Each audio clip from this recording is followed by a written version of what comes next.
2 నెలలు చాలండి. 2 నెలల్లో చాలా ఈజీగా మనకి చిలకడ దుంపలు అనేవి రెడీ అయిపోతాయి. ఎర్ర చిలకడ దుంపలు అనమాట.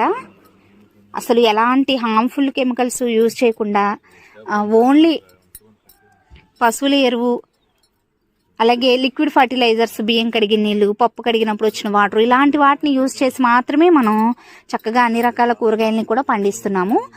15 రోజులకు ఒకసారి వేప నూనె అలా స్ప్రే చేస్తూ ఉంటానండి గార్డెన్లో. ఈసారి అయితే అసలు అది కూడా చేయలేదు. భూమిలో పండేవి ఎప్పుడు కూడా సర్ప్రైజ్గా అనిపిస్తాయండి. ఎంత హ్యాపీగా అనిపిస్తుందంటే రొటీన్గా పండించుకునే కూరగాయలతో పోలిస్తే ఇలాంటి రేర్ వెరైటీస్ పండించినప్పుడు చాలా హ్యాపీగా ఉంటుంది.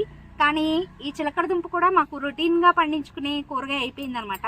కంటిన్యూస్గా అసలు ఎలాంటి ఫెయిల్యూర్ లేకుండా ప్రతి హార్వెస్ట్లో కూడా చక్కగా వస్తున్నాయి అనమాట. దుంపలు ఉంటాయండి, 3 నుంచి 4 కేజీల వరకు ఉంటాయి.